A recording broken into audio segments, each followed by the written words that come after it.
जागांवरून दोन्हीकडच्या प्रमुख पक्षांमध्येच वाद वाढल्यामुळे यंदा मित्रपक्षांचं दबावतंत्र फारसं कामी न आल्याची चर्चा आहे.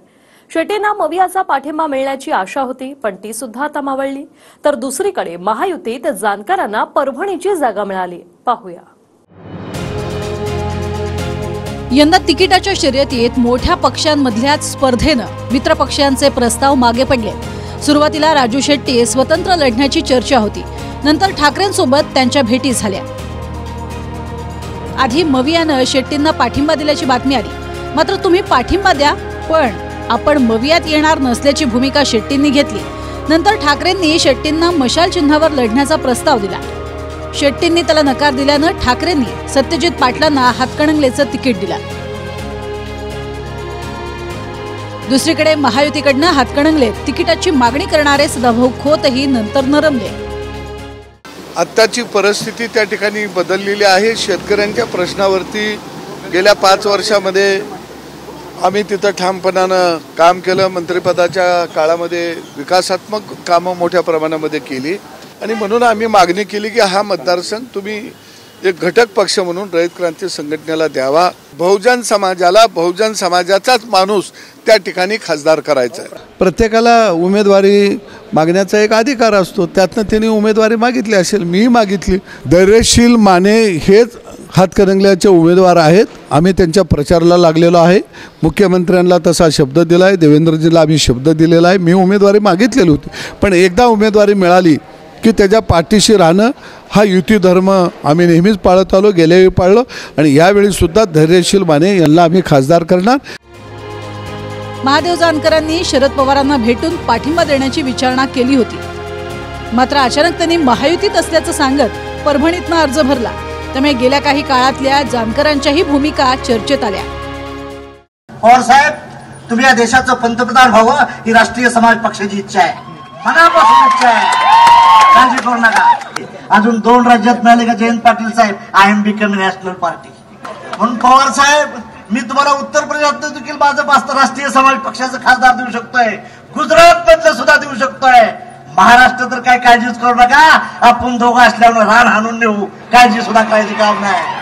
काँग्रेसचा किंवा बीजेपीचा ओबीसीचा माणूस येईल आणि तुम्हाला लुटून नेईल. दुसऱ्या पक्षाचे आमदार खासदार येतील आणि तुम्हाला म्हणतील ह्याला मतदान द्या, त्याला ओबीसी म्हणू नका. No BJP, no Congress. We are not demander, we are a commander. Prakash अण्णा असतील, भुजबळ साहेब असतील, सर्वांना माझी विनंती, आपल्या 17 नेते करू नका, एक नेता करा आणि त्यालाच बाप माना. अजितदादा आणि देवेंद्र फडणवीस माझ्याजवळ आहेत. राजेश विटेकर तुला खाली ठेवणार नाही. मोदी साहेब मला ओळखतात, नड्डा साहेब ओळखतात, राष्ट्रीय अध्यक्ष अजित पवार मला ओळखतात. आणि जसा वाराणसीचा विकास आहे, जसा नागपूरचा विकास आहे, जसा बारामतीचा विकास आहे, तसा परभणीचा केल्याशिवाय महादेव जानकर शांत बसणार नाही. जानकरांना सुटलेल्या एका जागेवर जर आपणही शरद पवारांना भेटून दबावतंत्र आणलं असतं तर कदाचित जागा सुटली असती, असा मिश्किल टोला रामदास आठवलेंनी लगावला. ते मध्यंतरी शरद पवारांना भेटून आले होते. त्यामुळं देवेंद्र फडणवीस हे हुशार राजकारणी आहे. त्यामुळं त्यांनी तिकडे जाऊ नये म्हणून त्यांच्यासाठी परभणी जागा सोडण्यात आली. जर मी कदाचित शरद पवारांना भेटून आलो असतो तर कदाचित मला एक जागा सुटली असती, परंतु मी काही त्याचा प्रयत्न केला.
सत्यजित पाटील असा सामना होऊ शकतो।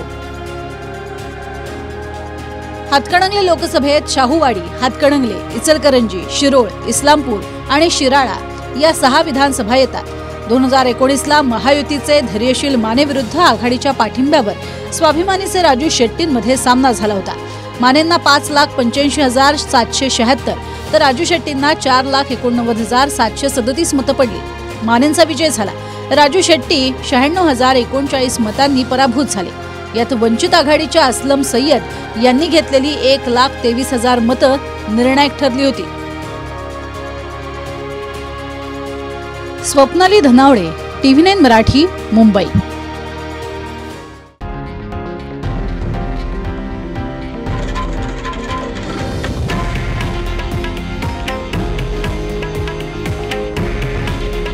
हे आहे देशातील नंबर 1 न्यूज नेटवर्क आणि आपण पाहत आहात TV9 मराठी।